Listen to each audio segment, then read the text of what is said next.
So we are on live now. Is it ready? Live? Yeah. Very good evening to all the participants. This is our privilege, and we are very happy because we have a wonderful guest today, Dr. Jitendra Nagapal.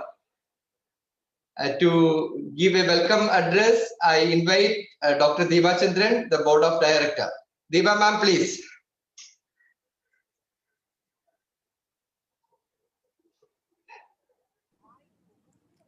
Good evening and yes, good evening and namaste to all.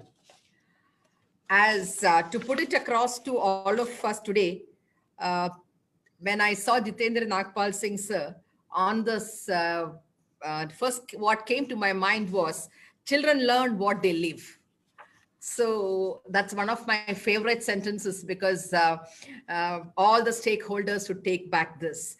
And Center for Educational Initiative and Research Global Trust heartily welcomes all of you to this wonderful day because we have such a great personality with us today. And of course, to moderate today also, we have a person who is multitask, person who has from creativity to academics and to whatnot, Mukesh sir, my great friend.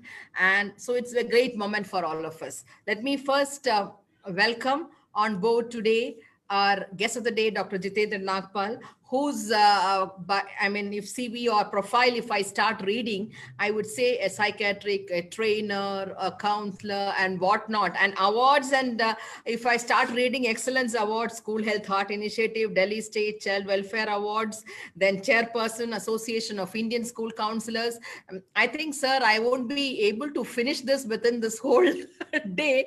The lot of applause, and more than that, a great orator who knows how to reach to the people, how to reach the heart of children and to all the stakeholders and a rich, vast experience, which I am sure will be benefiting each and every one. And those who are going to miss today will naturally miss because it will be a great. And we are blessed to have on board by CEIR today on you, sir. So a hearty welcome from all of us to the great personality whom I would be able to share and hear to you today. Thank you for being the part of us and also welcoming you from all the board of directors. And we have, on this occasion, we are also blessed to announce too many things, but then I have to welcome Mukesh sir from Varanasi. I think he is very much popular to all the people in Kerala. I don't need an introduction, and all over the country too. Like Jitendra Nagapal sir is so much in psychiatry. From art to everything you ask, you will have under one roof, and that is called Mukesh Shalat. So, sir, welcome to you to the board of CEIR and also to be the part of today's show. Thank you and welcome once again. And our board of directors also welcome Prema Murli Madam, Pramod Mahajan sir, and all the dignitaries who are with us today. Let us have a wonderful session. And one of our board members and the person who leads from the front, Dr. C.B. Mishra, we are happy to announce that he's from Prudence School. He's the board of director. He gets the Delhi State School Awards of 2020, State Teachers Award 2020. We congratulate him from the bottom of our heart, and we express that a lot more laurels will come to him. And today we have a lot many other people from the board of directors. We are part and parcel of it. Shah Jahan sir, Dr. Bindu, everyone. We are all part and parcel of it. But still, Srishan, we welcome the Veda, the man behind, as Mukesh Shalat sir was telling, the man behind and who tirelessly works for all the stakeholders in education. So welcome to all of you. Welcome to all the participants, and welcome to this wonderful session. We will have a wonderful ceremony today also, which will take only 1 or 2 minutes with the permission of Jitendra Nagapal sir. We have the induction of few members. Srishan, I think it is Shah Jahan sir who has to take over. Sir. Yes, ma'am. Yes, ma'am. Shah Jahan sir will officially. To all of you once again. And Jitendra Nagapal sir, not only 2 years, everything is open for from all of us for your hearing. Just after the Shah Jahan sir does the Also, we are very proud to announce our board of good afternoon, everyone, and good afternoon for Mr. Pramod Mahajan, and good evening for the rest of the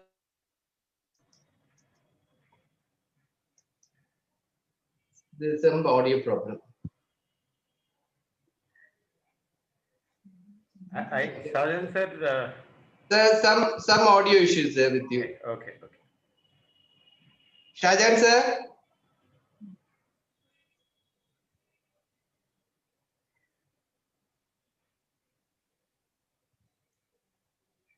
I'm sorry. There's some audio trouble. I mean, is there? Is there? Huh? Some technical. Deepa ma'am, can you carry on this?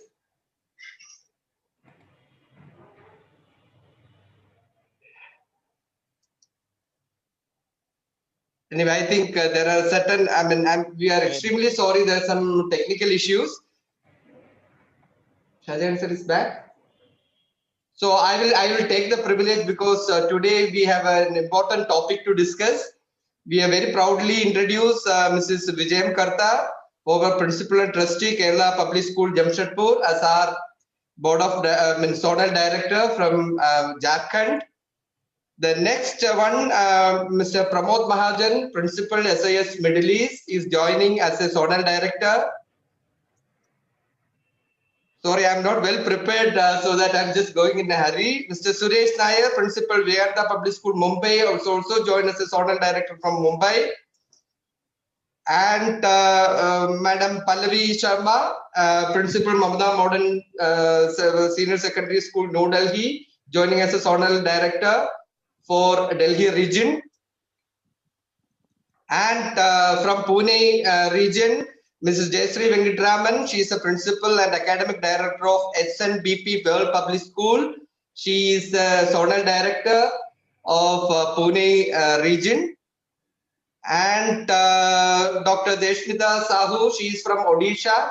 She is joining as a Zonal Director of CEIR Odisha region. Now, at the end, Mr. Mukesh Shelat, he is associating with CEIR for a very long time. And he is actually joining as a Zonal Director for Uttar Pradesh region. And the very first meeting itself, he has organized a wonderful theme, the socio-mental issues and in alignment with the NEP. We are very happy. And he is also the moderator today. I welcome Mr. Mukesh sir to conduct the show. Mukesh sir, please. Thank you, Srisan. God bless all of you. You know, when Deepa ma'am was talking about the achievements of Dr. Nagapal, one thing came to my mind. There's a very beautiful Sanskrit quote which says, Nachadayanti kaupinam na dansham ashakapaham shunah puchcham ivanartham pandityam dharmavajitam. All the awards that Dr. Nagapal has, they do not weigh him down at all. He wears them so lightly.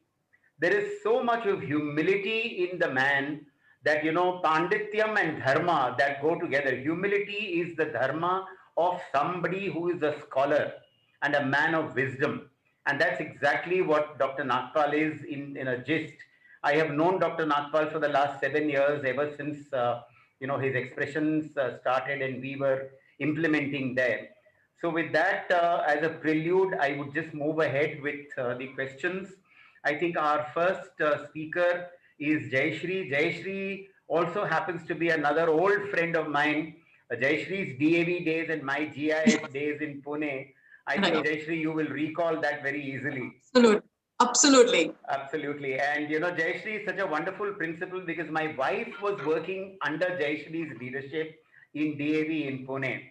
So I know from a first-hand experience the educational administrative qualities of Jayashree. I think Jayashree needs to, her question, I think, deals with, you know, what we should do, Dr. Nagapal, in the primary years to, you know, boost socio-emotional learning. So with that prelude, I will let Jayashree ask her question. Go ahead, Jayashree. Yeah.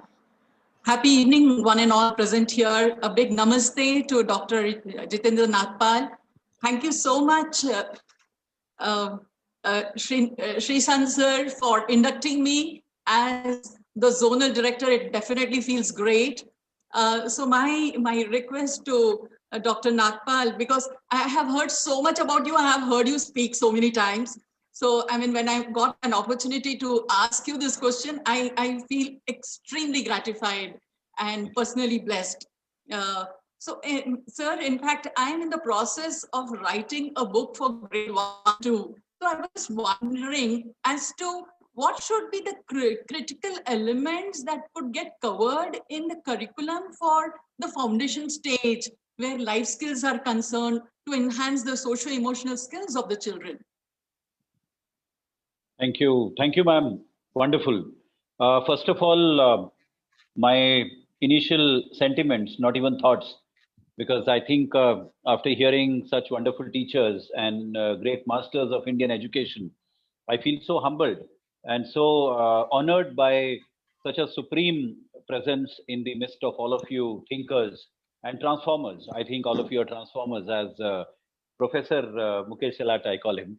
And I'm sure all of you, Siddharth sir, Dr. Deepa, yourself, and all of you together, CEIR, congratulations. Congratulations for leading the baton of Indian education. And personally, I just mentioned in the beginning, Kerala is in my soul. And many of you, most of you do not know that I studied a few years of my primary schooling in Kerala, in Kannur. And for whatever reason, there is an incident during my primary school, and I'm actually living a second life. So I'm a survivor. I'm a survivor of a boat tragedy in the sea, about 10 kilometers inside the sea. So, and Malayalam Manorama carried my photograph also in those years as a survivor. So I owe it to Kerala. I owe it to Kerala as my second life.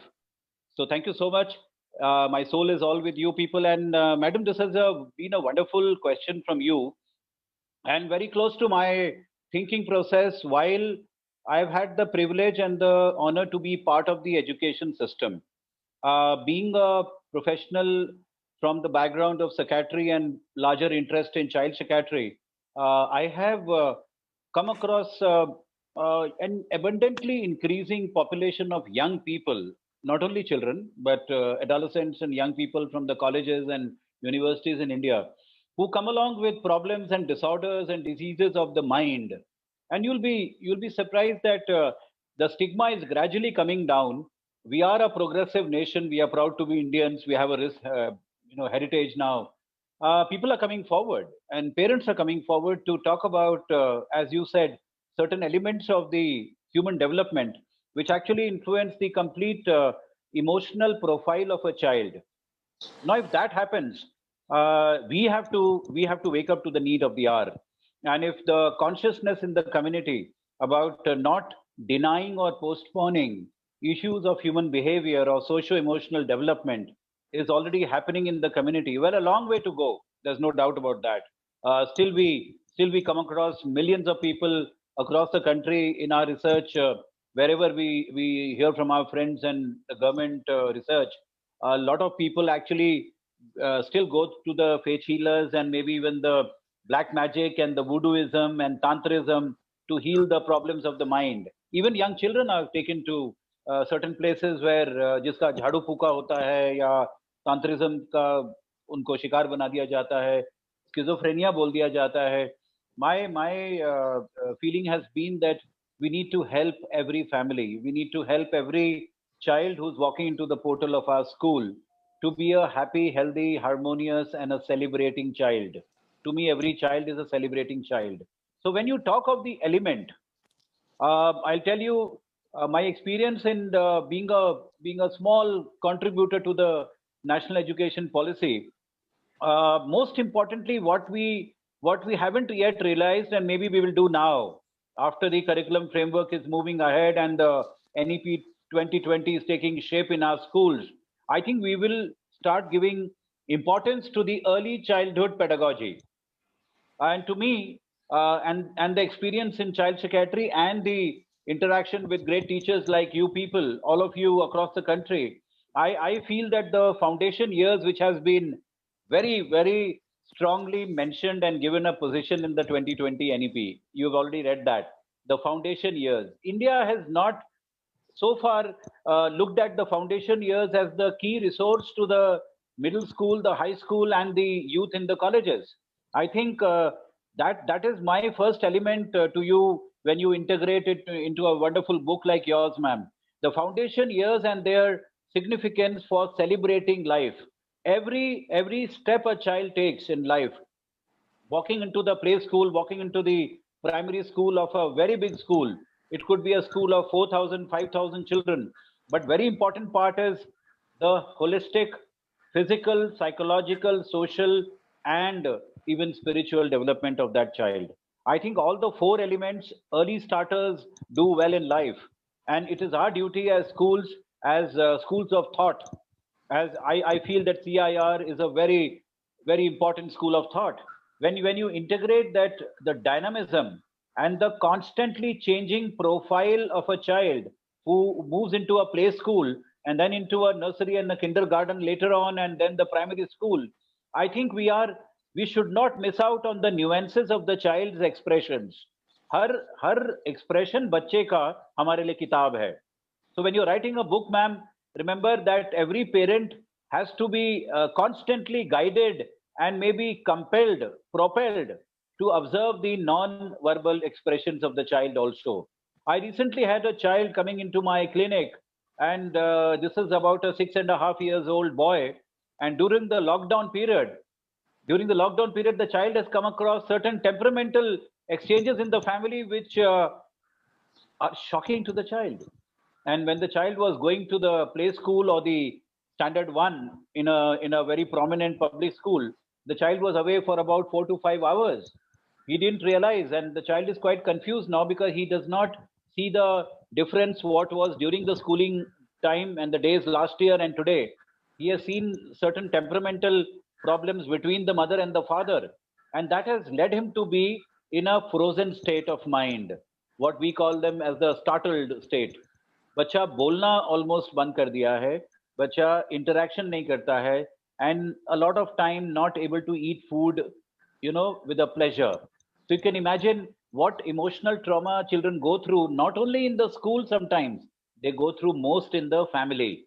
And we are not realizing what they observe, what they internalize in their heart and soul is what I am wanting the elements to be covered in a beautiful book like yours, ma'am. The dynamic, emotional, social component of the child's psychological development, because that is where each child is different. Let's not forget, diversity is the hallmark in a classroom. We know that 40 children means 40 cultures, 40 families, and 40 ways of interacting at home. And if those are the ones which our teacher is the beneficiary to understand, I think our teacher is the student and 40 teachers are sitting in front of that teacher, who is actually the learner. So that diversity of emotions, please highlight that.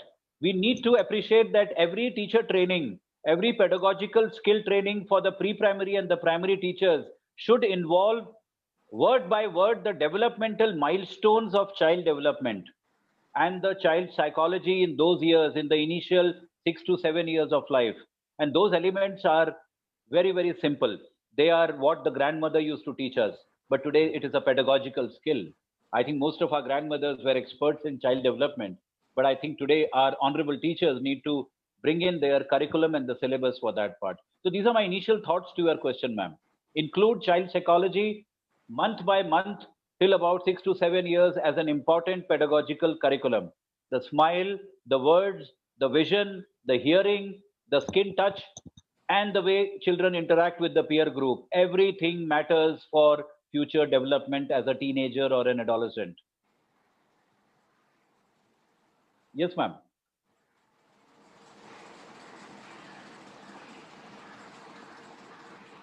Okay, sir. Yeah, this was the initial thoughts to that question, sir. Yeah, thank you so much, sir, for shedding that light. I'll definitely incorporate all these points. Maybe when we develop a book for the teachers to use this book, maybe all the more I could elaborate on the points that you mentioned. Because, ma'am, another research from the biological point of view I want to share, and I'm sure it will be applicable to the other questions also. The neurobiological significance of pedagogy has been undermined. I am also using this jargon because a friend of mine who is in the Harvard Medical School, and he joined us in October for a webinar in India.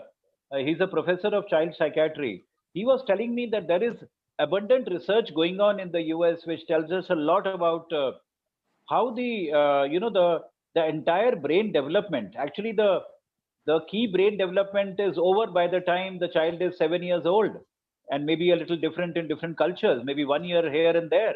But by about 7 years or 8 years, 90% of the brain cells are developed.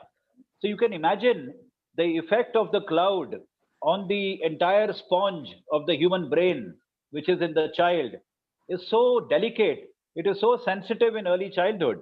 Most of the emotional trauma that we see, that we come across, or that we observe in our early childhood has an impact on our adult personality.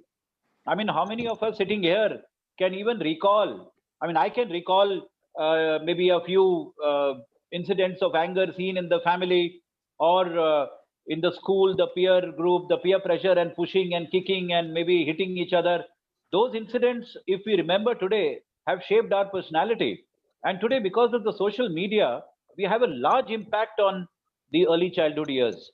So I'm talking about the impact as a major element to be included for lifetime.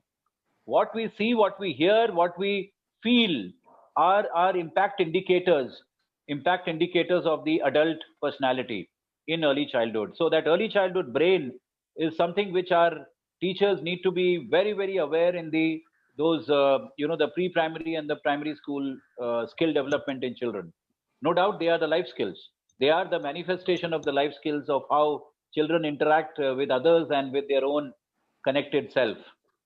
Thank you, Dr. Nagapal. I think Pallavi Sharma is waiting to take the idea of your impact indicators forward and how it can be aligned to NEP. Pallavi, please go ahead and ask your question. Good evening, everyone. First of all, I'd like to really thank Dr. Srisan for this honor to be a part of the board of directors. Dr. Nagapal, it's indeed an honor to be able to ask you a question. I've been hearing you. So, every time I hear you, I feel I've learned something new. You are such a charismatic person. And thank you, for being there for all of us and for being here today amongst us. So I'm really troubled with the emotional quotient, the emotional balance of the students that is, getting disbalanced now because of these COVID times. What is your tip for teachers? How to manage the emotional balance of students? Because unless they are, balanced in their emotions, they will not be able to get ahead in life. And absolutely, ma'am. How do you see the new education policy helping us? Because I know you are a very important part of the new education policy, sir. Do you think it will really help in the mental and social well-being of students? Yeah, that's a wonderful, very, very precisely put query, ma'am. Thank you so much. And I would like to say that,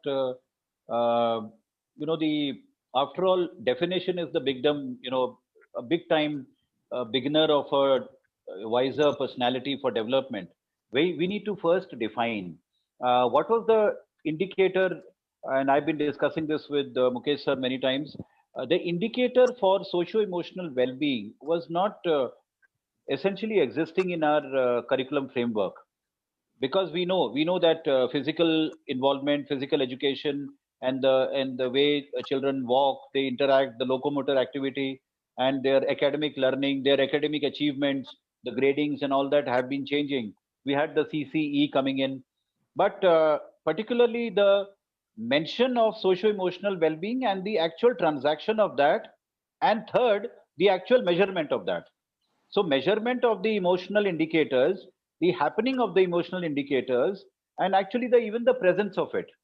All three angles, I thought the NEP has now covered, and they are looking at prompting the pedagogy to come out with certain parameters which may be under a larger subset. Agreed, but at least the indicators that in a time when a child is between 3 to 10 years, and then 10 to 14 years, and 14 to 18 years, the dynamic changes that happen in the emotional profile. Children go through a lot of assertiveness of their own. We come across parents who have a very tough time in the the COVID-19 era about managing the emotions of children, regulating the emotions of children at home. What you're asking is a very pertinent point in terms of how that disbalance, somewhere what the child thinks and what the child is manifesting in terms of a hostile, maybe a defiant, or maybe a very happy and cooperative and a compassionate behavior. It may be anything. It could be the difficult side of it. It could be a very, very positive celebrating side of it. Now, our pedagogy, I feel, I take the clues from two very famous phrases: no child left behind and every child matters. In that case, I think for example, I talked to you about the bullying part. The number of victims of bully that we come across, all the bullied people we come across, and secondly, the perpetrator of bullying in a school that we come across. You'll be surprised. There is a very similar personality in both the children, both the growing personalities. Even the people who become prone to bullying in the teenage or maybe in the early childhood, like acting a little bit of difficult behavior in the classroom or in the family, are themselves victims somewhere down the line, either ignorance, indifference, or neglect of their own emotional validation. I use that word validation. Who doesn't need it, ma'am? We all, whether we are 20, 30, 40, 50, 60, whatever age, we all need emotional recognition and validation, either in the family or the workplace or maybe in the school also. And that validation is something which we find diluted, and the demotivation and the self appraisal about who am I, what am I, how do I feel, are the areas which often the pedagogical training and skills matter a lot. I think we all need to constantly be in touch with our teachers to help them understand whatever may be the pattern of behavior in a child. Well, two things, remember: do not be judgmental. Do not label the child as being crazy or mad or hostile or defiant or a conduct disorder or a autistic or a ADHD. I am a psychiatrist and we use the jargon very commonly, but I've learnt only from you people, only from the honorable teachers and principals. What is the hurry? What is the hurry in arriving to a name? A name we can always arrive at. It could be a diagnostic entity. Say, for example, out of 100 students in your school, 3 or 4 may be having certain mental health disorder, which is just about the national average, say 3 to 10% or 3 to 14%. Well, it is not necessary to arrive at a name for it. And that's where the children, when they know that they are being singled out, whether for behavior or for their own studies and their ability to create a peer pressure and peer group, peer gang for certain negative behaviors, they seem to be revulsive. They seem to be defiant. So for a teacher to be non-judgmental, to have a positive, unconditional regard for every child, let's start from there. And then we realize that even the ones who are difficult are actually towing the line of a healthy, positive disciplining. I think all of us agree that we are not against disciplining at all. We are only against punishment.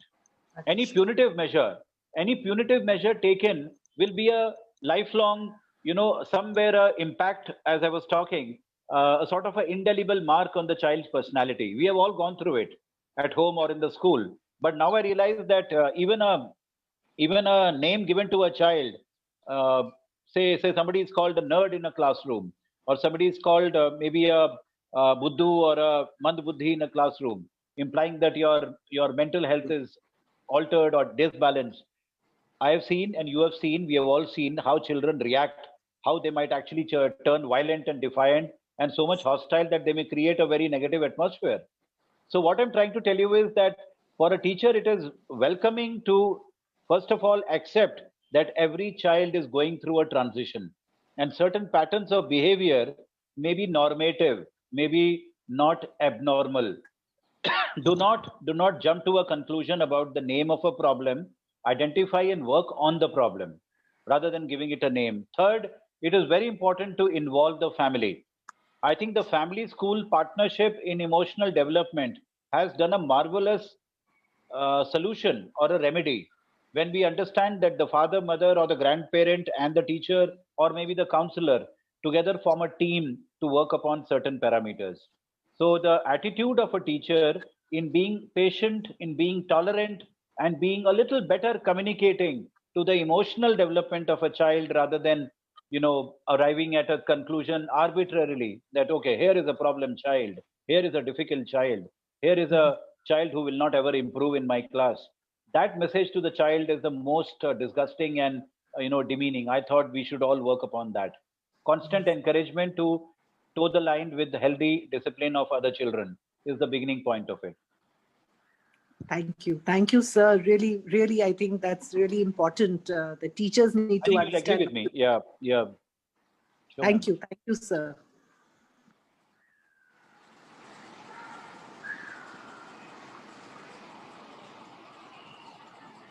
Here also, I would like to mention that these were the debates that happened during the last 2 years of the formulation also of the national education policy. And it was very interesting to see that even at the policy level, very much high importance was given to how children feel, not what they learn, but what they feel. So how you made me feel in my early schooling years is more important than what you made me learn. So I think we all remember the teachers who made us feel the way we are and may not remember what we learned, isn't it? So I remember. Sometimes we remember the ones who made us feel really bad. So I think it really makes a difference. Absolutely. Thank you, Pallavi ma'am. Yeah. Sir, I think we lost connection with Mukesh sir. Now the next question we have already posted for Mr. Suresh Nair. He is from Mumbai. Right. Suresh sir, please, you can ask the question to Nagapal sir, please. Please go ahead, sir. Yes, sir. Please, sir. Honorable Board of Directors of CEIR, especially Dr. Sreesan Gopinath sir, Dr. Jitendra Nagapal sir, all the principals and teachers who are all attending this particular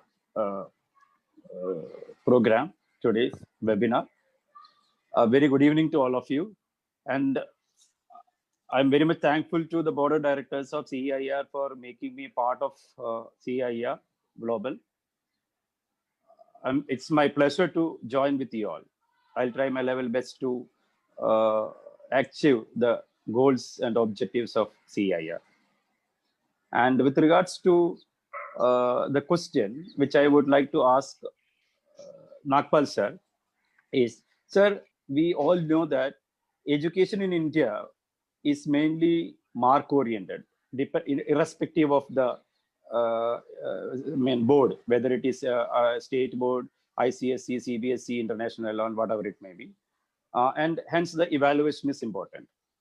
And after going through the NEP 2020, there is a transformation of assessment system according to this NEP 2020. Can you just elaborate the way it will improve mental well-being of children? I'm not expecting too much this thing, but a little. Thank you, Suresh sir. Thank you, sir. Well, that's been close to our heart. A lot of change in the process indicators for assessment will be in the upcoming 1 or 2 years now, when the curriculum framework is being made. And very important point, I think the zest for going to school. I remember a child asking me in one of the peer educators workshops recently, and in fact we had a very, very keen and wonderful session with the Honorable Dr. Joseph Emmanuel, Director of CBSE Academics, on 10th October. And that was the World Mental Health Day. And we had about 1,200 adolescents from all over the country on the Zoom channel. And on the email, I got few responses from students. Many of them were from Kerala also. It sounded as if children would love to run to the school in the morning and walk back silently to the home in the afternoon. But it does happen opposite, isn't it? Yes, sir. I've tried to understand this phenomena. I'm sure you must have also too. Most of us are actually made to run to the school, and we run back home, jubilantly in the afternoon. Yes, sir. Why is that so?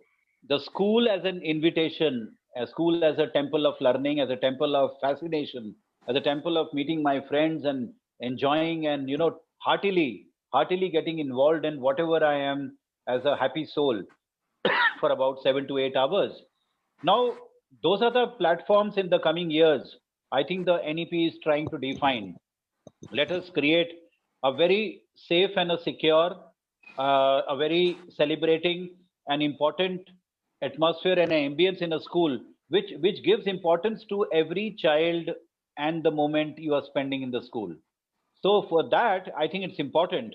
I'll repeat from the past question that we don't single out children for their deficiencies. We single out children for their strength. And I think what are my strengths as a 4-year-old, as a 7-year-old, or a 10-year-old is what my so-called report card should carry in abundance. Now, that is a very clear indicator that any assessment should be somewhere looking at the global growth and development of a child, not just about how much score I made in any subject. Very importantly, let the child be a partner in the assessment. If I ask you, immediately you can think of an indicator. For example, a teacher is writing a quarterly report card. Would you like to involve that child, say Rahul, say Pratish, say Anita? Would you like to involve that child in making his own report card? Don't we do that in the corporate? The managers undergo self-assessment. I'm sure Dr. Gopinath would be agreeing. I mean, a lot of office culture, including your teachers, I think you allow them to do self-assessment and give a report, no? How was I in the last 3 months?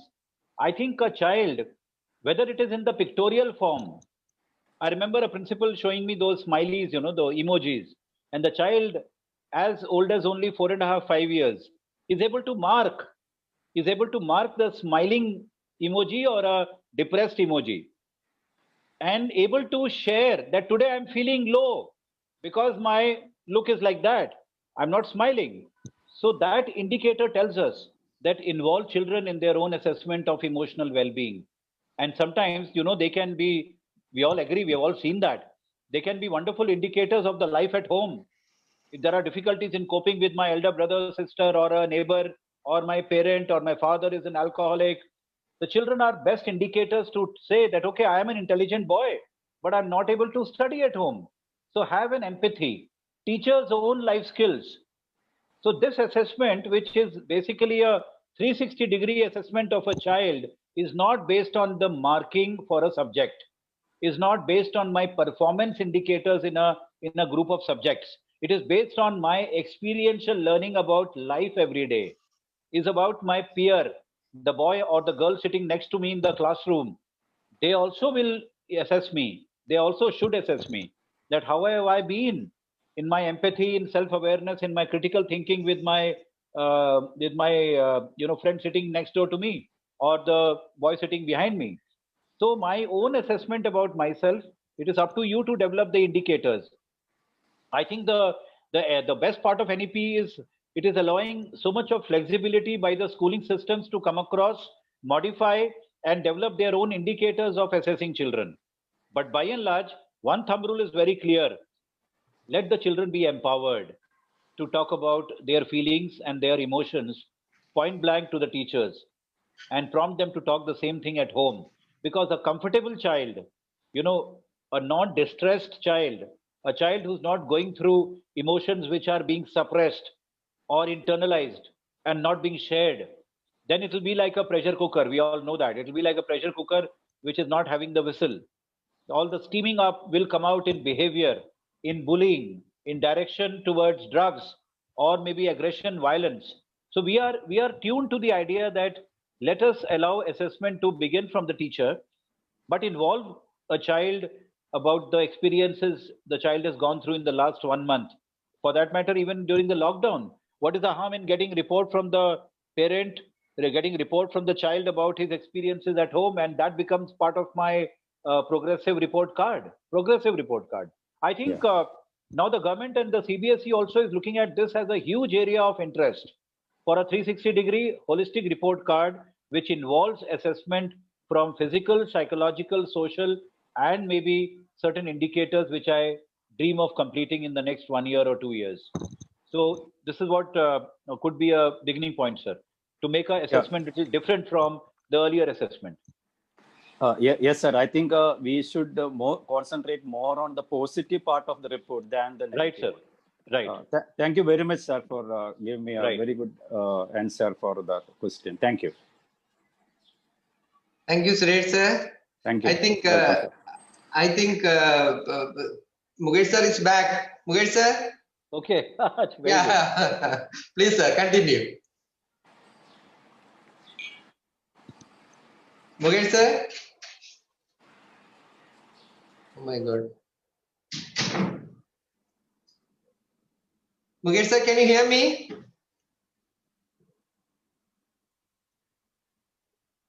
I'm sorry, but again, the next questioner. Mukesh sir? Yes, you see, the host has unmuted me just now. I was trying to indicate that let me speak. Yeah. Okay, Dr. Nagapal, I think a progressive progress card is an excellent idea. I think whether CBSE does it or not, I think up to class 8, I'm sure every principal has the freedom to experiment, and the participants in this seminar would definitely take this idea back. The next participant is Prema Muralidharan. She perhaps is looking at certain sustainable practices, embedded sustainable approaches in our practices. Prema, please go ahead with your question. Thank you. Thank you so much, Kher, for giving me an opportunity. And it's a pleasure, Dr. Nagapal, to hear you. I think by now a good number of good number of thoughts in line of this question is being answered. However, I would still reiterate and get back to the question that I wanted to ask in the light of having a group of faculty in every school where we have passionate and non-passionate teachers. So the whole exercise of progressive card and the assessments that you were talking about is extremely brilliant. And if well executed, I think there's no looking back for any time. However, in the light of the question, in the light of the thought that came to my mind, and in the challenges I have been facing, having to see these two sections of teachers in our schools, my question is, the challenges of integrating evidence-based interventions through innovative approaches is quite evident in our practices to a large extent. Right, ma'am. Right. But how do you think we can support more sustainable approaches that can be embedded in everyday practice, especially in the light of having to hold the passionate from the non-passionate ones? Yeah. Right. It's indeed a very challenging question. I'm sure it would have made me nervous in the examination. but nonetheless, I think it's a very scientifically placed question, ma'am. And being a practitioner of medical science and mental health science, I think what India was lacking and is still lacking is research in mental health. We do have excellent research in other areas, but neurosciences, where neurology, psychiatry, and neuropsychology is so relevant for child development now. Very true. I mean, you'll be surprised that just today morning, I've seen a case of viral meningitis. Viral meningitis, it happens a lot in South India also. And a child is a 7-year-old child. And everybody got completely panicky that it could be COVID-19.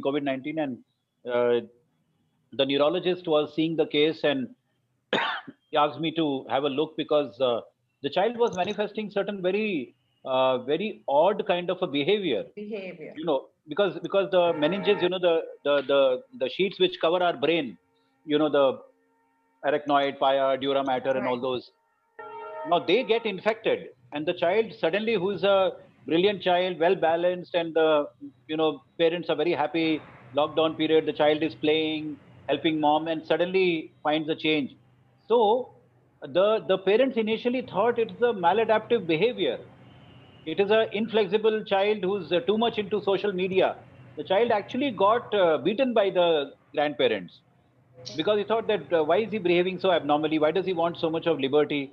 But they realized that there was hardly any fever in the beginning, but slowly, just 1 or 2 hours, the child was having fever. So I'm trying to tell you an example The problem is totally different.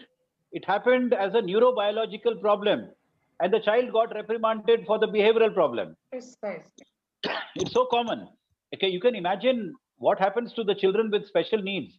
I'm sure Mukesh sir has also, in one of the discussions with his students, I remember, the children who are slow learners, I don't think there is anything called a slow learner. We are all different learners, isn't it? Very true. Very true. So, and maybe that difference in learning for a differential learner sometimes takes away the privilege of being accepted in the classroom, or even being accepted as a prominent child in my family, where there is a joint family.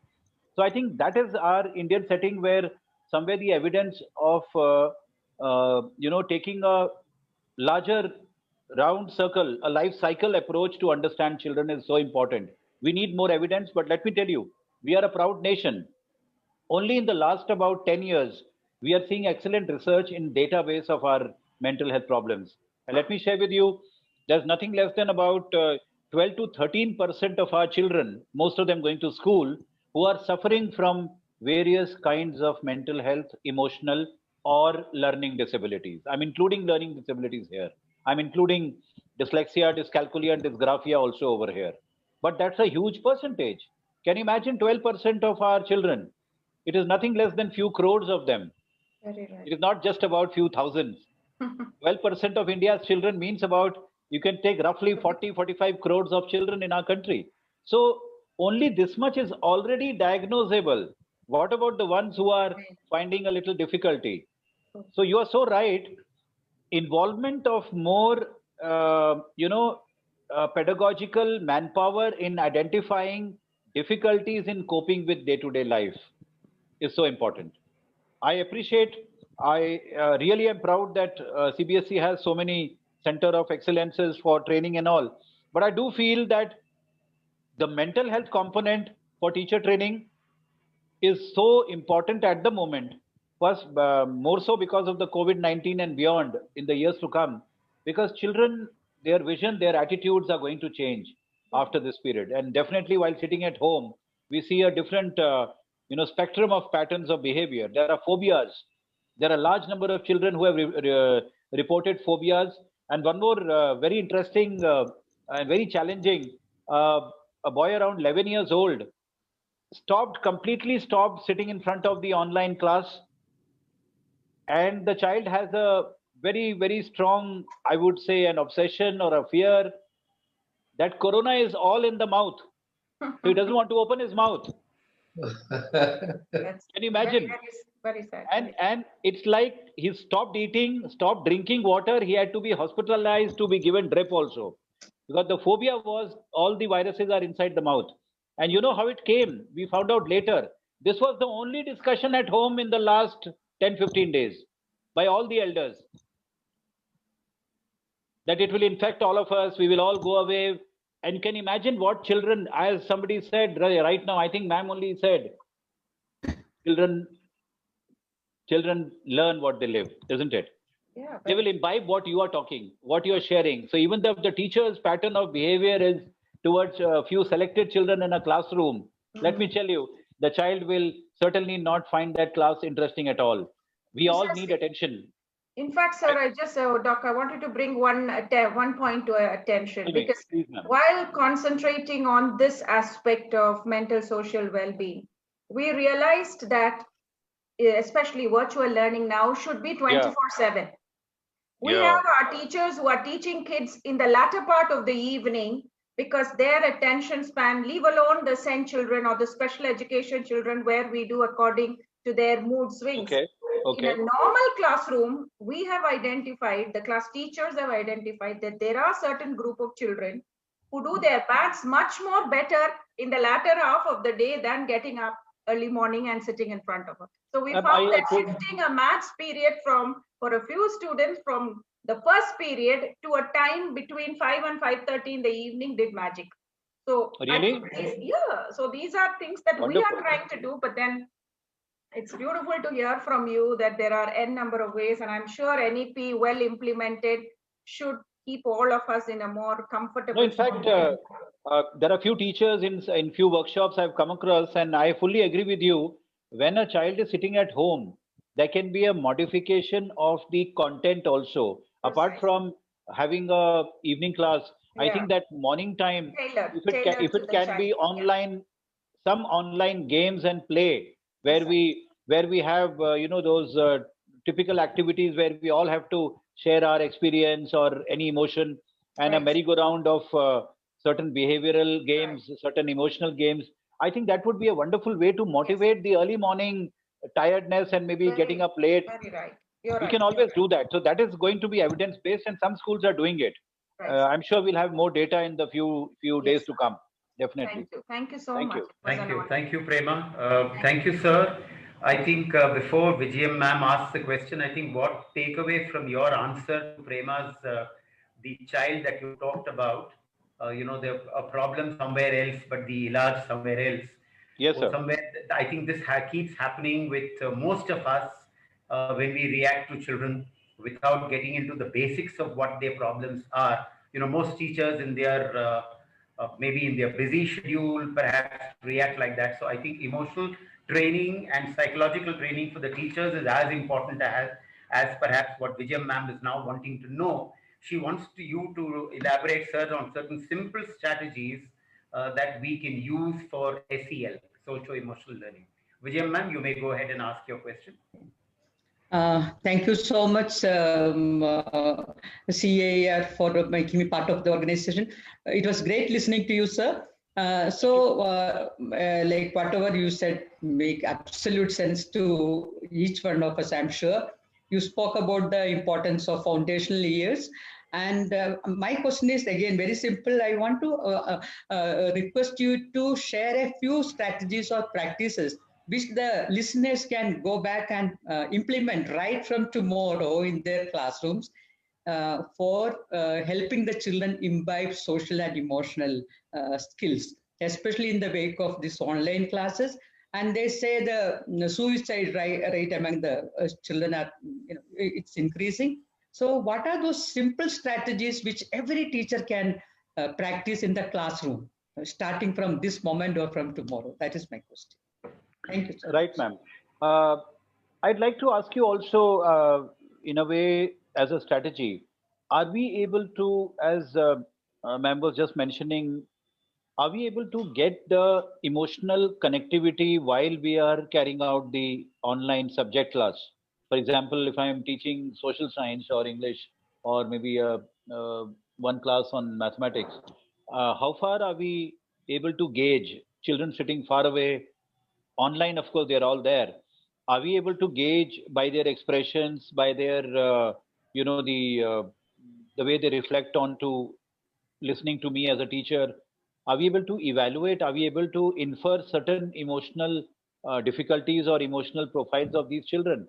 I think the beginning can be there, and then I would suggest, and there are schools where certain teachers, not all of them are able to do it, are able to take out a little, say, a happy time or a we time. All of us together celebrate this moment, and it could be in between the class or maybe at the beginning of the class to actually allow more like a vacuum of the heart and soul to come out on the mic while children are able to come together, join together, and sit together in the class. Not all of them together, in the sense that only 2 or 3 of them are able to lead. Okay, how has been your feeling in the last evening, and what did you do? How was your question box? Like, I remember a teacher mentioning me from one of the Noida schools that she uses the activity of the question box. Like, there is a question box in the family, and all the family members at the end of the day they place anything that comes to their mind, anything disturbing or little bit of distress, and they put it in the box, and next day morning they all sit together during the breakfast and they take out and help each other with the answer. Can a class do that? To me, that was that it is a ventilation box, and all the heart and soul experiences which are little tough or little happy also, they can be shared within the family. Then why can't it be shared within the class also? A lot of families are doing that. Can we all look at the possibility of certain immediate icebreaker games which are part of the class to begin with. Every class, every teacher who is a subject teacher should be able to start the class with some degree of an icebreaker, which involves maybe 2 lines of a song or maybe a jingle, an advertisement about certain new things happening. In the newspaper, we come across so many celebrations going on. The festival time is here.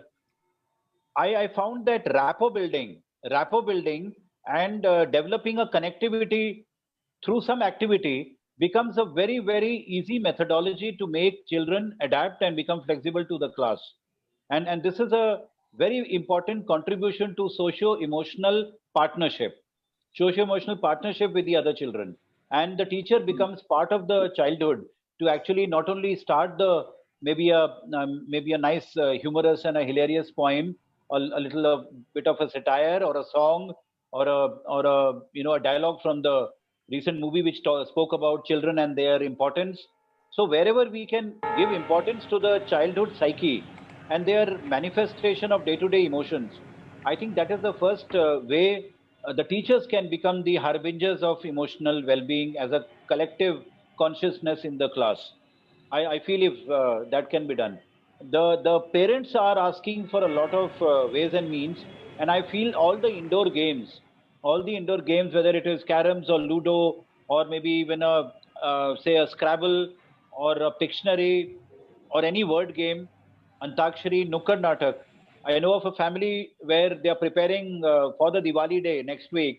They are preparing a lot of Nukkads to show it to the neighborhood, and the children who are from a given school, 2 of them and the neighbors' children are together preparing certain Nukkad, those satires and role plays to show it to the entire colony online. Now, this is how their emotional importance and their recognition and their validation becomes part of the growth within the family, and therefore give it to the school also as an exemplar, as part of the their interactive co-curricular activities also. So these are few examples which I can recall immediately. I remember a grandparent very, very deeply involved in the child's online classes. And he's a very elderly, about 85-year-old army officer, retired, and takes complete stock of the online classes that the grandson is attending, who is about 8-9 years old, and definitely tries to help the grandchild with certain art and craft, certain drawings, certain paintings, and certain paperwork, origami, and also show it to the teacher next day morning. I thought that wherever possibility is there of involving either the parent or the grandparent in the online classes as a resource person, I think that would be a wonderful way to cement the solidarity of emotional strength in the child. I felt that here is a family where children are not only happy, but they feel stronger because their grandparent is also part of the online education. So these are few examples I thought, and one can always not forget that nothing is more important than the feel good factor of a child. If I'm feeling good, I'll be a better learner. Otherwise, the most intelligent learners without their own emotional intelligence fail to be good learners then. So I think we can create a happy, healthy, connecting, harmonious atmosphere with the family first, and allow them to be partners in action with the child's education. That's the time we are going to live now. And we understand that Corona is here. Corona will be there. And some large percentage of education, at least through 2021, will continue to be online. And if it is a hybrid model, a blended model, then why not develop a larger connectivity with the family first? You will automatically connect with the child. The PTMs are happening online, isn't it? If the PTMs are only about the report card, I don't think the child is going to welcome it. As we've all agreed, a progressive card, a progressive dialogue about the child, where I have the scope to improve in my emotions, in my socialization, is to be discussed online during the PTMs. They actually help the parents to learn more about parenting, whether I'm a democratic parent, I'm a permissive parent, or an authoritarian parent. Now, these are lessons which teachers are able to help the parents understand the art of more successful, emotionally highly charged parenting, where they are not instructing children, they are rather empowering children to question even the styles of parenting. So these are the ways which I think the complete circle of understanding children and their welfare through the art of education or through the educational art is going to be the next mantra for human development. I thought this is really a good chance to pick up evidence, whichever may be from whatever corner of the country and the school, and we compile them for better learning. Yeah. Thank you, sir. Vijay ma'am, just with Dr. Nagapal's permission, let me add something that we did at DPS Varanasi in the month of July. Very early, we realized that the children were all getting claustrophobic. They were not attending classes. So we got the entire staff, almost 200 of them, trained in how to do a social emotional learning curriculum. It's a 12-hour program and it's available absolutely free. So maybe after this session, we could share the details with everybody. With that, I think we will move on to Mrs. Chakravarti, who wants to know how the teachers can be a local parent. Go ahead, Mrs. Chakravarti. Ma'am, Chakravarti ma'am has to unmute.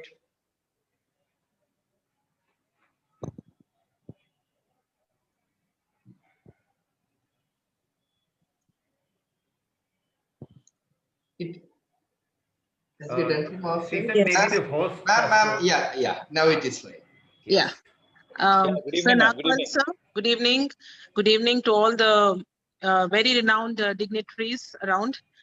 Well, sir, taking from the moderator, I think I would really, appreciate and love the way that you're carrying forward this session. The very fact that once upon a time when things were just few months ago, it was the child who made us connect to the parents.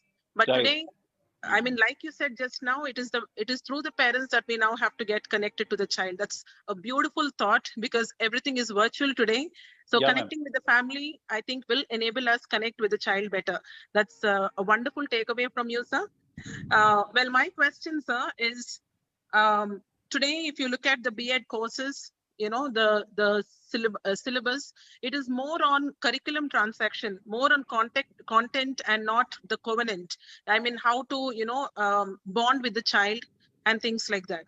Today, we have so many children who come with a lot of, learning disabilities, disorders, gaps.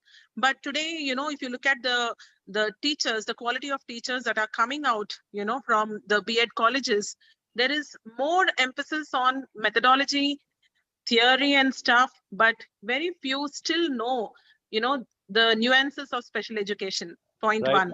Right. And is there any kind of, inclusion in the NEP with regards to the course curriculum for teachers, keeping in mind the special education and the mental well-being? That is one, sir. And why I'm asking you this question is connected to my actual question. Today, if you look at it, most parents are all, so busy with their professional lives. Many parents are busy and kids barely have time with their parents. Now, nobody can be at fault, perhaps, but most often it is now the teachers who are donning the hats, of the parents. Right. So particularly, sir, in the adolescent age, anywhere from 8 years and above, the teenage kids, since they do not have much quality time with parents, there are many children who have a lot of, issues, but they don't know who to turn to.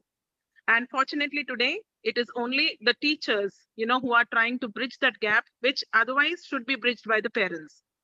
So my question is, sir, how can we, get teachers to become, confidants to these adolescent children? I mean, if every child has to think, I have my teacher to turn to and discuss this problem, what are your tips to teachers to get them to become confidants to the children? And how can this relationship become a trustful one?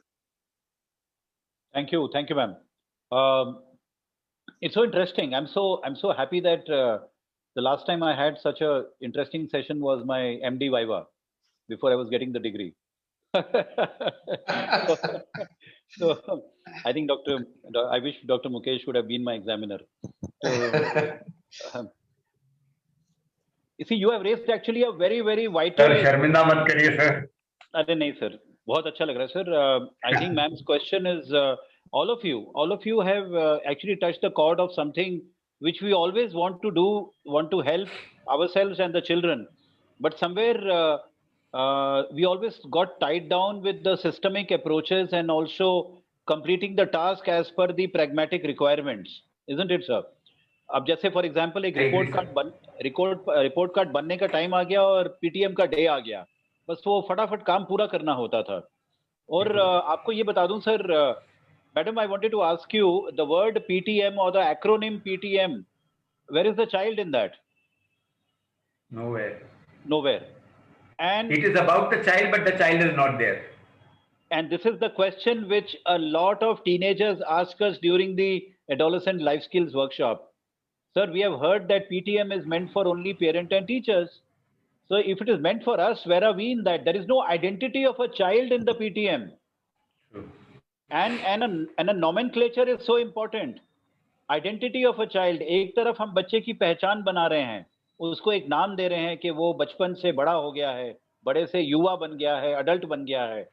Who am I? What am I? What am I supposed to be? Like प्रधानमंत्री साहब कहते हैं ना, don't think of what you want to be, think of what you want to do. क्या बनना है ये जरूरी नहीं है, क्या करना है ये जरूरी है. Because आप करेंगे अपने मन से और बनेंगे शायद दूसरे के मन से.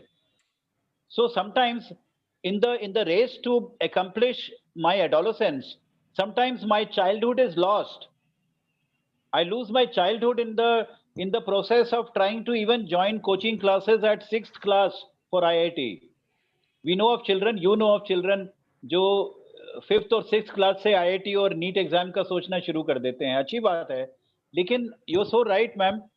I would say that the three words I use very commonly, and thanks for prompting that, to be aware, to be responsible, and to be empowered about positive parenting first. And teacher as a parent is a new demand now in the last about 6 months. We always knew the teacher is a guru, also is my parent. ठीक है ना, गुरु भी मेरा अभिभावक है, मेरे माँ बाप हैं, मेरा पेरेंट है. बट जब वो गुरु मेरे घर आ रहा है रोज, when I switch on my laptop, my tablet, here is my honorable educational warrior. I call teachers as education warriors. I think they've done a marvelous, rewardable, awardable job in the last 6 months to reach out to 240 million children minimum in our country on a daily morning. I think only India could achieve it. Only India could achieve it. So it is my humble request that teacher as a parent and parent as a teacher is a new dialogue which we need to constantly keep on promoting. And parental responsibility. I am sure you have come across large number of parents who have come and told you, thank you, teacher. We realized how difficult it is to bring up children. Sometimes parents don't realize because the major part of the day is spent in the school. And when the child comes back, he's tired, goes for his studies or joins a class or has a evening coaching, goes back to dinner and little entertainment and goes to sleep. But here is a mother and the father or a grandparent, last 6 months or maybe another 6 months, no school. So much of parenting is being learned. And parenting is not about mothering and fathering. Point number 2. Parenting is not about mothering and fathering. I'm sure any role model. I remember a student telling me a few years back, Honorable President Sir Shri APJ Abdul Kalam was a parent for every child, was a role model for every child.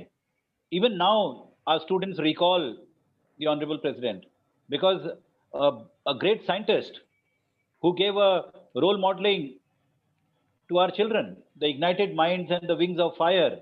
Where are those books from? They are from the child in the heart of the president, the child talking and connecting to the child of India. So the parenting is to be departed from just mothering and fathering. The teacher as a parent, the principal as a parent, The film star as a parent, the cricketer as a parent, and the role model. Anybody who's my role model. It could be my neighboring uncle as a role model, a retired soldier as a role model. So that role model parenting is what children want. And I think lockdown, COVID-19 is giving us a very, very big lesson that invite the wider spectrum of the child's mind and let the child think out of the box, because only mothering and fathering and teaching are not the three dimensions of development. But the three people in my life, my mother, father, and my teacher, can be the harbingers of that parenting, the beginners of that parenting. And let that be constantly discussed as a dialogue. And I have given it a name, sir. I call it the CPTD, the Child Parent Teacher Dialogue, not the PTM, CPTD. And CPTD invites the child to start the meeting, not the teacher or the parent. The child should start the meeting between the parents and the teachers. Okay, the last 3 months or the last 1 month has been a great month where I have had the scope to bring about certain areas in my life, and here are certain difficulties in my life. Are we willing to be honest about that? We don't have time to for our children sometimes, as you said, madam, rightly. There are parents who are working. Even now, with great difficulty, they are able to give time to children because, of course, this is a tough time. The father has to be very careful when he goes for a job outside. There are working mothers who have to travel in bus and come back and take care of their children. So I think though parents are going through a very tough time, but they are also able to, they should be able to connect, even if it is for 1 hour, for even 2 hours, 100% with their own children. It's very important. I think that is where the whole idea about the new education or the national education policy is to integrate child as a microcosm of the larger education. Child as a beneficiary of the larger education of all the stakeholders. Don't you think the school doctor, the school nurse, the special educator, the school counselor is also in the learning process? I would not agree that if the school doctor is only sitting in the clinic of the school. I would not agree if the counselor is sitting in the chamber of the counselor. They should be in the air. They should be fragrant in the air of the school.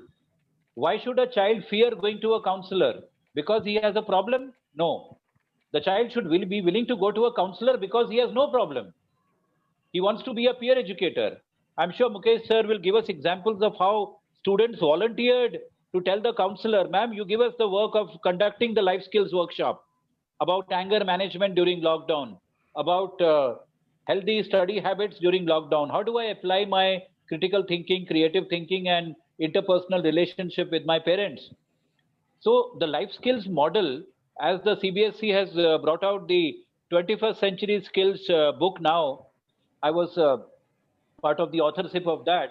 I think it's a wonderful beginning to understand, give the security, the emotional security and safety net to the child that, hey, listen, you are a byproduct of the complete ecosystem.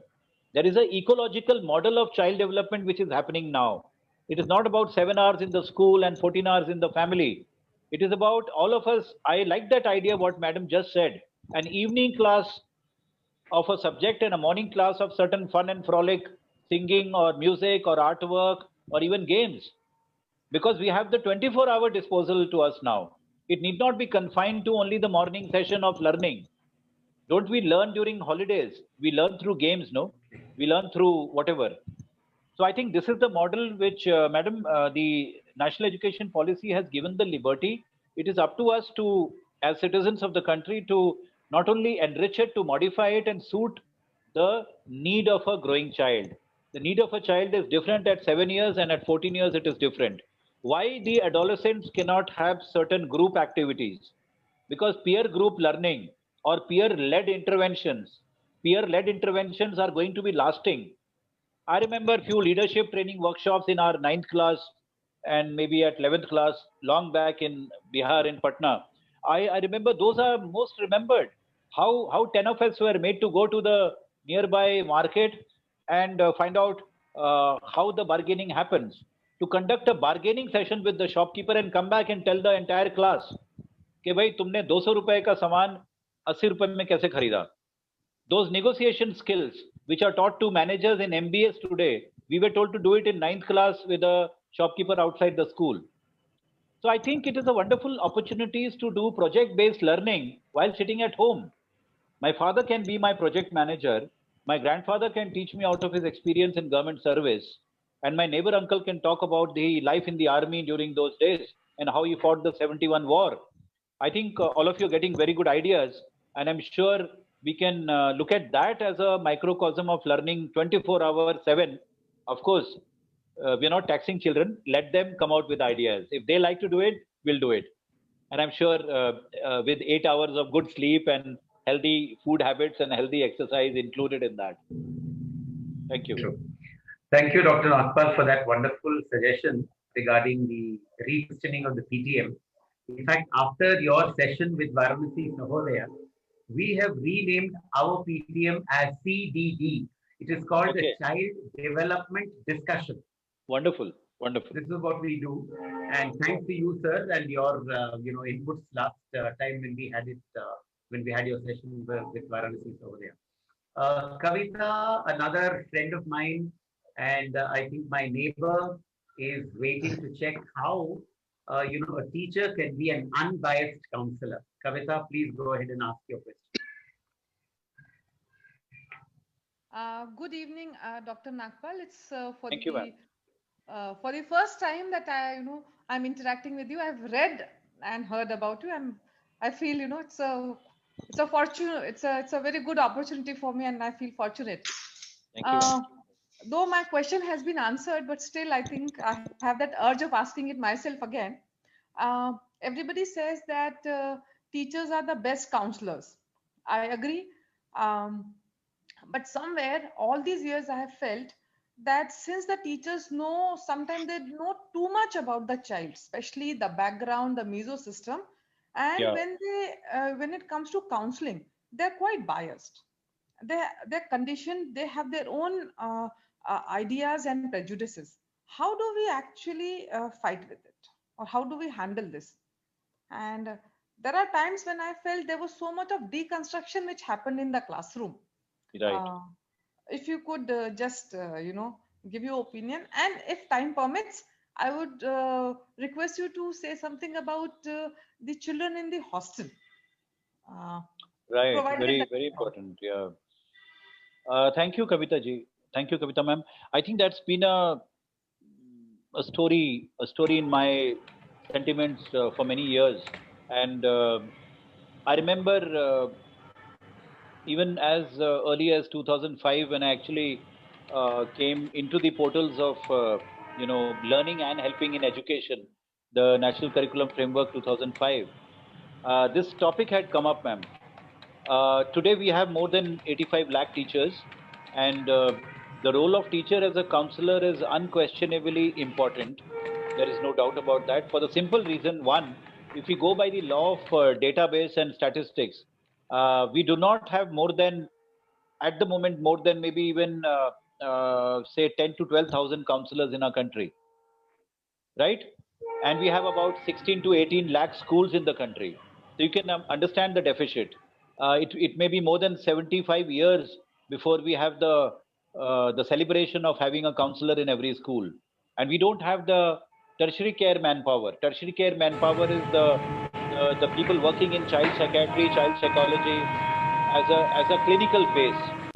So one side, the manpower which is supposed to manage the acute conditions, acute mental health conditions, or maybe victims of child abuse or victims of child rights violations. And one side, we have school counselors, which are just about, as I told you, not more than say 10, 12,000. But the manpower need is very high. So what do? The answer is exactly what you are telling us, ma'am. The teacher as a first level counselor, the teacher as a companionate counselor, I would say. And here is a teacher who is already connecting with me in the classroom. There may be a rare instance, there may be a difficult rapport building with the child because you belong to the same class teacher as my class, and I interact with that teacher every day. So maybe if the issue is with a boy, if the issue happens to be with a classmate where the bullying is going on, then in that case, there might be a difficulty in having teachers to build a rapport. But I still, whatever feedback we get from students, they would still want to connect with their class teacher or any subject teacher for that matter. It could be a science teacher or a social science teacher.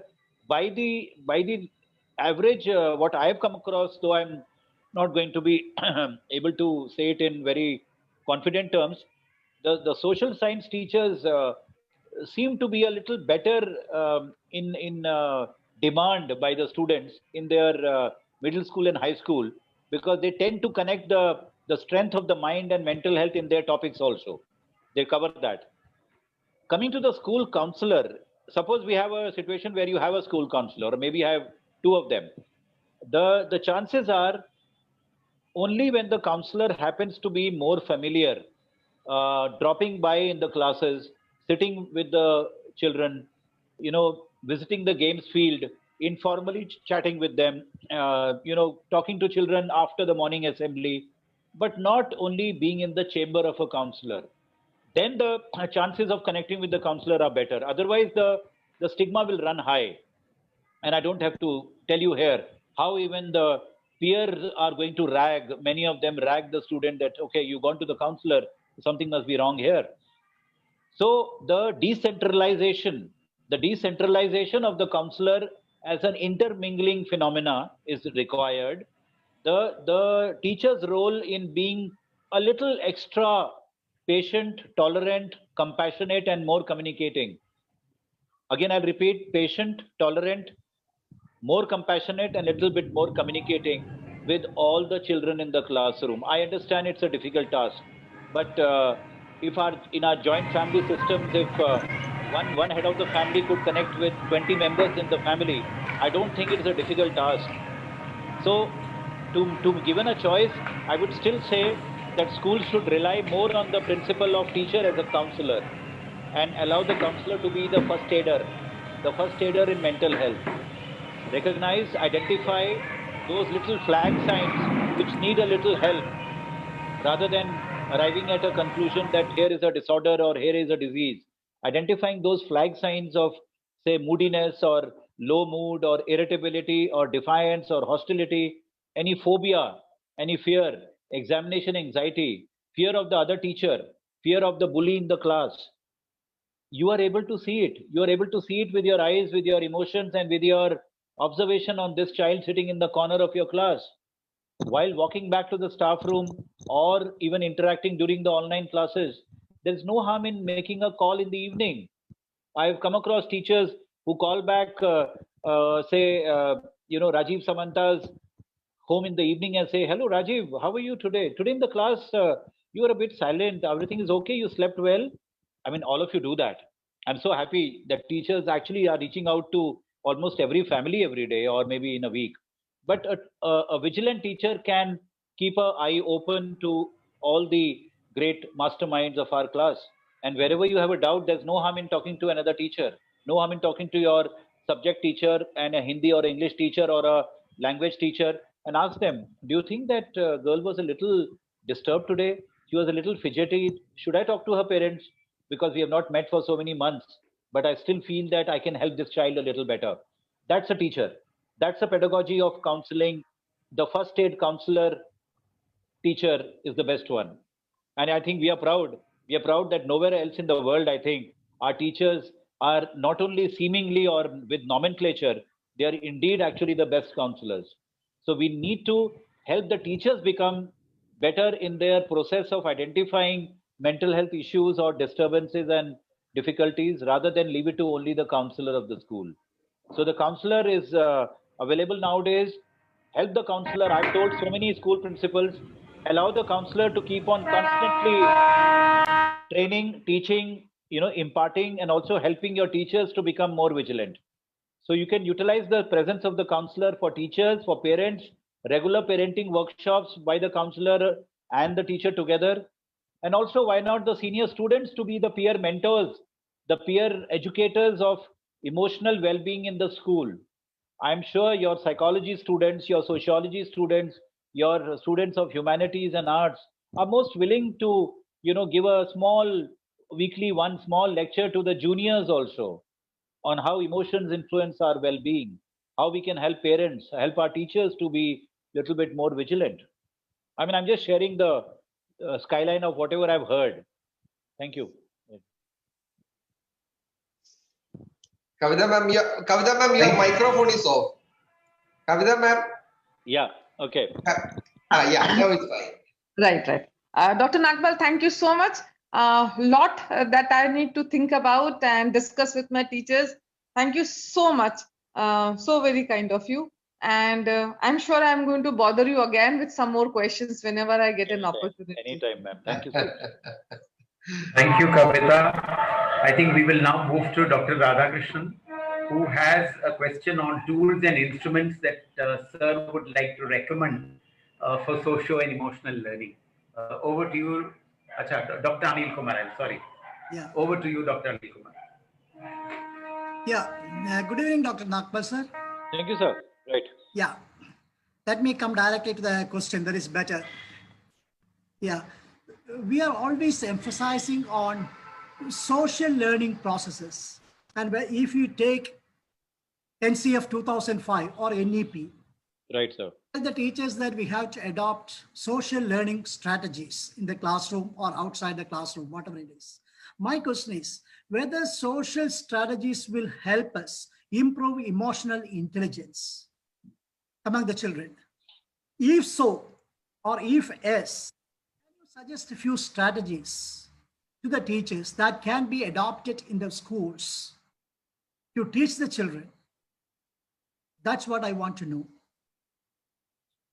So the process of inherent socialization, or I would say the pro-socialization process as a part of human growth and the need to become more accepted in the habitat of living and growing is a spontaneous milestone in life. And we are all knowing that man is a social animal, and we all probably see it from the child perspective entering in the portals of the primary school. And though of course the whole process of detachment from the maternal instinct and the paternal instinct and walking into the corridors of a nursery and a kindergarten, I think we've all cried enough when we joined school, or even now when we see those children.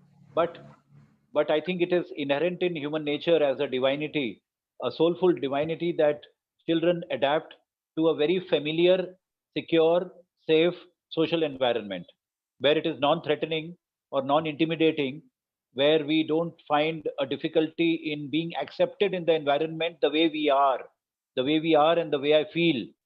Now, if that environment is existing in the family, we need to learn the lessons of the great Indian family system and make a ambience and an environment and an ecosystem very, very similar in the school. And now, I think if the online system is also a school while sitting in the family, we can certainly start with a lot of emphasis on socialization. Children are away from each other. The basic need of a child is also to meet the friend. You ask any child as young as 4 years old, he will or she will tell you the names of at least 5 children who are good friends. तुम्हारे दोस्त कौन से अच्छे दोस्त हैं, कितने अच्छे दोस्त हैं, 5 नाम जरूर बताएगा वो बच्चा. और वो 4 साल का बच्चा भी होगा तो वो 5 नाम जरूर बताएगा. That means the comfort zone of coexistence and cohabitation is not only when we grow as a teenager. We all need a gang. We all need a gang when I'm a teenager. I know at 12 years when the gang abandoned me, I know how angry I was and I wanted to kill all 4 of them. Yeah. Because they will abandon you, they will reject you. But here is a 4-year-old or a 6-year-old who will not be rejected in the social group. उनको rejection का मतलब नहीं पता है ना, उनको acceptance का मतलब पता है. That is the innocence of love and affection. That is the time. That's why they say that early childhood is without any bias and prejudices. As we grow, we become more prejudiced to the stereotypes and the cliches of life, whether it is gender or whether it is the becoming the dominant factor in the classroom. Yeah. So we become more biased. So there's no doubt, sir. Emotional intelligence is the way we regulate emotions. I mean, that's the simplest definition of emotional intelligence I've heard. I've heard it. I've not even read it from somebody. Maybe from a school child only. The way we regulate our emotions is my intelligence. Otherwise, intelligence is not confined to scoring 90% or 100% marks only, no. How I regulate my life. How I regulate my life is the ingredient which takes along certain components called life skills. You know, my emotional regulation requires me to become a social regulator. First, it is in my mind, no, my emotions. They manifest, they become a socialization. But the emotion begins as a cognition. My thinking gives rise to emotions. And emotions and thinking, then they nurture each other. They manifest outside as a socialization, both my thought and emotions. And all three have a different subset of life skills. For example, creative thinking and problem solving is happening at the cognition level. But empathy and interpersonal relationship is happening at a affective or an emotional level. Similarly, how I manifest outside, how I interact with the environment outside the friends and the family, that is the way also I deal with 21st century social skills. So all these are part of my nurturance every day. There is no doubt in what you're saying, sir, that the ability to be aware of what I am experiencing as an emotion, the ability to be aware of what I'm experiencing as an emotion is the beginning of empathy. Is the beginning of empathy. Unless I am able to experience that emotion, how will I empathize with the other person? So my feelings in your heart is the empathy which I know that I've gone through it, or to some extent had the experience of going through it through the near and dear one. Could be mother, father, brother, sister, and I see it in a friend, some sort of a trauma. And that is how I developed the art of empathy. Somebody asked me recently, again a student, how early does empathy develop?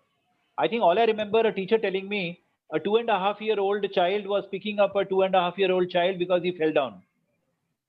We don't have empathy as much as a toddler has, I think so. It'll be difficult for me to stand by on a Delhi highway road where the vehicles are at 60 to 80 to see an accident, though my empathy is working very high. But a child will want to stop. A child will want to stop and help. That is the beauty of childhood, because it is full of that innocence. It is full of that beautiful journey of जिसको हम खामोशी और मासूमियत कहते हैं, नादानी जो होती है बच्चे की. So there's no doubt socialization as a manifestation of my emotional intelligence and my emotional well-being is very important for stabilization. Once I socialize with my emotions and I learn the art of not leading to creating an uncomfortable situation for myself or others because of socialization, then I'm optimizing my mind, I'm stabilizing my mind also. Because the factor of physics, chemistry, and biology, all three put together, when we learnt about homeostasis, you know, the remarkable workable balance between the ecosystem outside and the ecosystem inside, I think the mind also works on those principles. So there's no doubt, sir, we need to bring in more sociability during the online classes. And I think every teacher has their own innovative method. It would be biased to suggest only one or two of them. But I think involving day-to-day happenings in the world, it could be a discussion on the elections in US, it could be a discussion on what is happening in India in the film industry, it could be about the IPL, and the class starts then. So let's involve children as markers of the country's future, as markers of leading India, leading the world into a better world of sanity and environment and helping each other mode. And then you conduct the class. I think it takes about 5 minutes to bring in the pro-socialization mode with children. It is very, very connecting, and they connect very well to your own way of looking at even general knowledge about socialization. I've seen many parents doing it now, and they regret they did not do it earlier. To socialize information, newspaper, television news, and also the experiences of their past when the child was a small child and a baby. And these are things happening in the great Indian family, so why not promote it as a process of socialization and therefore emotional stability? Because it brings in security. It brings in security and safety also. Thank you, sir. Thank you, sir. I think your last part of the words reminded me of something that I had read a few years ago. If as a parent I had to raise my child again, I would do finger painting more and finger pointing less. I think you brought that thought back to my mind. And before I invite Dr. Mishra to ask his final question, sir, I would request you if you could share your thoughts on the peer educator program, because I'm sure with about 200 members in the session, we will be able to, join this. All our schools will benefit. And if you could do one specially for, sir, CEIR schools. I would love to, sir. I'd love to. I'll like to share with you that the model has been mentioned in the 21st century books also. I think it's about when the NCF came in 2005, it was a great honor for me to develop this model for many school systems across the country. And the basic level, I think what is important is the people who are writing their board exams, we can help them to be a little in the recipient mode. They may not like to participate so quickly, but the 9th and the 11th students, say 4 each from your 9th classes and 4 from 11th class, 8 students per school, they become the peer master trainers in life skills and well-being. And there are about 4 to 5 sessions which cover the entire spectrum of emotional regulation, about anxiety, about feeling low, depressed, anger, family bonding, and also how to become more competent about career choices in terms of your interest and personality. So all these are covered in 5 sessions of about 1 hour each. And the students then go back to their school. They may like to conduct more sessions for their entire 9th standard and 11th standard. These 4 to 8 master trainers then become, with the supervision of the principal and the teachers, they have few plenary sessions in the school. They come back with the feedback and then we do a review with them. I found a lot of students who had passed out in those years in 2007, 8, 9, 10, and they have even gone through IITs and big colleges and big universities abroad. They're still writing emails to us. And that life skills model, I remember the model which spoke about flexibility, adaptability, and accommodation for your own empowerment, served as a great, beginning to emotional regulation and emotional intelligence. And I found learning became better. These children reported more confidence in life, not just about exams, about their future life. And they're better learners today, learning from their family and their places of work also. So anytime you tell me, sir, we can have a small introductory session for the schools, and we can invite our life skills coaches who are psychologists who are working in the field and right now working with the CBSE and the NCRT also for the Manodarpan, the helpline, and also the mental health support system. It'll be very, very important because this is purely an interactive methodology. There are certain tasks online and they can all intermingle together, and it's a fun and frolic games also within that scope. So I think this is a peer educator based model for promoting life skills. Right. Yeah. Thank you, sir. I'm sure Dr. Radhakrishnan and Dr. Shahjahan will take this forward for CEIR so that all our children benefit. I have the final question over to Mr. Mishra, who wishes to know your recommendations on how a self-regulated behavior can be, inculcated. Mr. Mishra. Yeah, good evening, sir. Good evening, Nagapal sahab. Dr. C.V. Mishra here. नमस्कार, कैसे हैं sir? बस sir खैरियत। और सबसे आखिरी में sorry, मैं आज आपका सेशन नहीं अटेंड कर पाया, लेकिन मेरा क्वेश्चन था इसलिए मैंने जरूर अटेंड करना था और किसी में व्यस्त था. My question is, I have listened so many times, but I want to know regarding the NEP also, and what tools and instruments are to be recommended for evaluating the role of learning situations having on social and emotional development and self-regulated behaviors. Basically, I want to know in basic question. I think there is some Nagapal sir. थोड़ा voice crack हो रहा sir आपका थोड़ा. Mugesh sir, otherwise Mugesh sir, the question. Yeah, I will ask the question. Sir, I think Mishra wanted to know the role of or the tools and instruments that you would recommend for evaluating the role learning situations have on socio-emotional development? Basically, it's looking for a connect between learning and socio-emotional development. Sir, partly related to what all we have been discussing, but I also understand that आप जो पूछ रहे हैं, you're also asking for certain tools which we look at. Maybe there's no doubt that the science has advanced quite a lot, and the large number of the students who go through difficulties in coping up with their day-to-day curriculum capacity. I think there are certain scales and inventories which are psychologists countrywide they are using. You know many of them, but I feel, sir, to identify the areas where there can be a better scope identified. To identify the scope के बच्चे में improvement किन किन areas में आ सकता है, उसमें there is a whole list of certain psychometries and certain inventories. Of course, just to name a few, we know that the Wineline social maturity scale, we have the youth behavior checklist, we have the child behavior checklist.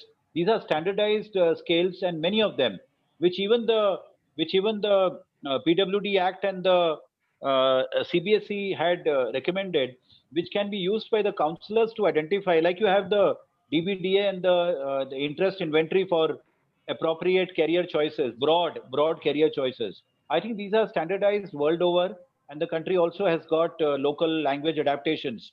ये उन्हीं के लिए है sir, जहाँ पे हमें day-to-day interactions में there is a doubt, there is a difficulty in understanding what emotional profile or emotional turbulences children are going through. Are they a mixed bag of many emotions, or there are certain areas which need to be treated or managed?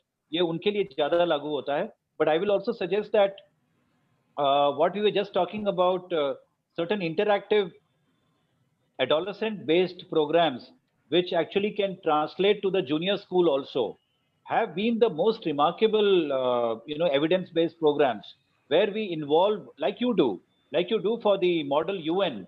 My question is, model life skills and well-being ambassadors for the school, the well-being leaders and maybe the optimizers for the school need to be brought in now. This is the right time in the 21st century that school leadership has to focus on socio-emotional leadership.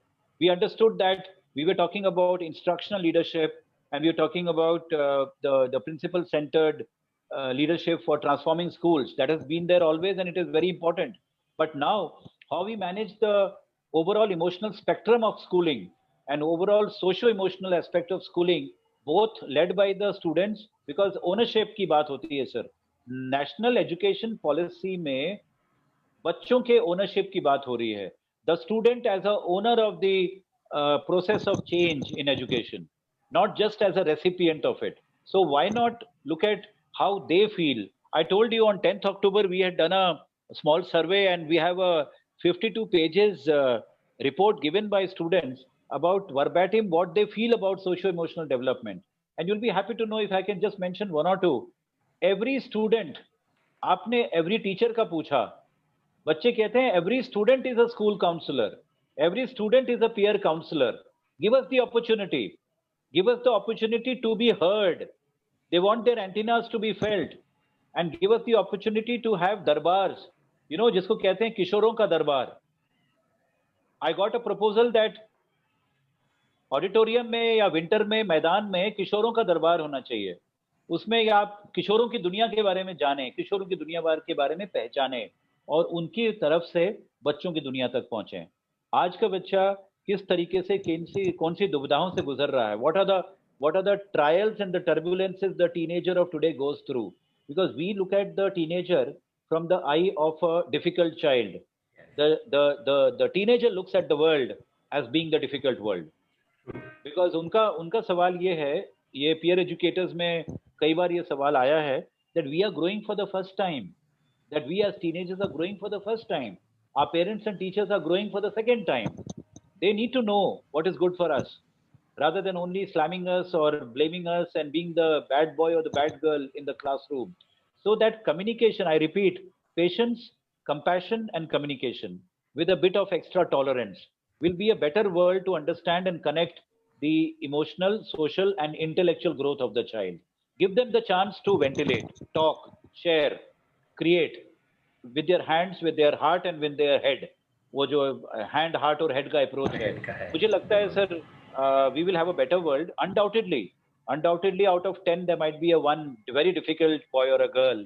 I think we all, as principals and teachers, know how to manage that part.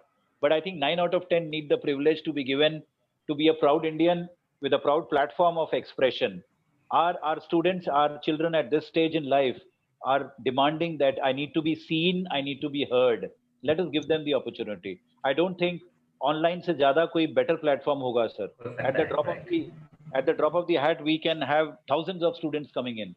And I think if you ask Dr. Emmanuel, he would tell us he was there that day. And I was so happy that Dr. Joseph had time to spare for us. And the questions were so many that, of course, it went on for 2 sessions in the afternoon also. So we are trying to devise more. I think let us utilize the complete leadership and the potential of our students for the future. Let us utilize them. We will, sir. Thank you so much, sir. I think your parents must have been visionaries when they named you as Jitendra. Jitendra का मतलब है कि सारी इंद्रियों से आपने हमको जीत लिया है आज. I've never had a more engaging and riveting session. Thank you so much, sir. With these, a short word of thank you, I would simply say I fold my hands as we Indians do. May the love of God abide with you. Wherever you come and wherever you go, abundant mercy He shall show. I fold my hands as we Indians do. May the blessings of God be showered on you. Wonderful. Wonderful. Thank you. Shahjahan sir, this is small this thing. Then we will invite Bindu ma'am to give a note of thanks. Shahjahan sir. Okay, right. However, that I couldn't complete my task. As far as that CEIR is concerned, this is most joyous and remarkable day. This is the first time, or this is first induction ceremony in a formal way conducted. And I welcome and I wish all the best to Mrs. Vijayam Kartha, then Mr. Suresh Nair, Mr. Pramod Mahajan, Mrs. Pallavi Sharma, Mrs. Jayashree Venkataraman, Dr. Debasmita Sahu, and our dearest Mr. Mukesh sir. However, in a good effort, I wish again that you let the God give us opportunity to do something for the society. It means your contribution is valuable in the education field for the betterment of new generation. And anyhow, that's all. And secondly, that I wanted to say, what are the efforts that we are doing? Mr. Srisan is in forefront. He's doing a lot. We cannot ignore, and he cannot forget the sincerity and effort to bring all under one umbrella. The handwriting, because we are very particular to improve the handwriting of this one, is doing a much effort, and it shows big effects among, it means in the parent community and student community. In fact, the last day that we did that one, I was observing a lot of appreciations received from the parents abroad, especially. But I think that number of Indians were less. However, we got a lot of appreciation from abroad. Let it continue as it is, and our effort will continue. Now, for the attention of all, I would like to inform that the handwriting, it means the May DC program, we are going to conduct the next one is to be held on 12th of November at 6 p.m. We wish and we request all who hear my voice to bring more people to this field, because whatever these things that we can help our my children to improve their handwriting. That's why I hope the support and I hope the full cooperation of everyone to complete our task. Mukesh sir and Mr. Saab and Mr. Jitendra Nagapal sir. Thank you so much, sir, for your sincere effort, because it was really a wonderful program today. Even though it was lengthy, it's good and excellent. It's useful, and thank you. In the meantime, I thank you very much for your offer. all the best. Thank you, sir. Thank you. All the best. Thank you so much, sir. All of you. Yeah, sir, 1 second. This is actually, I don't know, this is a very formal this thing. I would like to invite Dr. Bindu. She is also the board of director of CEIR to give a vote of thanks. There is no words. Anyway, it's a very formal one. We have no words to express. It was wonderful. Bindu ma'am, please share our thoughts and our, gratitudes to sir.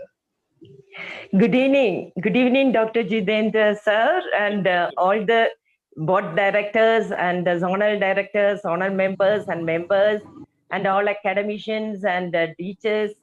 So, sir, no words, sir. Words will fail. Words are really inefficient, to transfer this gratitude. Thank you, ma'am. Express our sincere gratitude. For 2 hours, we have been listening to the pearls of wisdom that were simply overflowing from your mouth. It was just like, a plethora of sayings and takeaways, but all things, excellent, compassion and patience, tolerance and more communication and CPTD. You are talking about question box. So everything, sir, it's all, we will take back to our school and we'll definitely implement. So thank you so much, sir, for spending this evening with us. And, this 2 hours are not really enough. So that is what I would rather say. So my sincere, humble thanks to all of you, ma'am. I'm really proud to be associated. Thanks, Ton, from my heart to Mukeshji, Srisan Saab, all of you. It is an honor to once again visit Kerala, though virtually. Please come, sir. Please come. And they're very colorful. You can see the slide. All colors are there. A colorful thanking ceremony. I know. No, these are all mutual learning, sir. We all learn together. And I can only be indebted to the teachers of our country, especially all of you principals, for the learnings. Otherwise, let me tell you, honestly, in medical school, in medical college, we are not groomed to, learn like teachers. We are only learned to diagnose illnesses and then treat them. But I think it's my journey with the education system, the 2 NCFs and the NEP that has also taught me to look at the child from the perspective of a holistic and 360-degree human being. And that is where I thank you, all of you, for remembering that this is also a part of your important interaction. Thank you so much, sir. We will definitely remember that every child is celebrating. We'll definitely remember your words. As Mukesh sir said, you are really, humble, and humility is your karma. Thank you so much for your enriching. Special thanks to Mukesh sir. He took all the effort to organize it. We just supported him.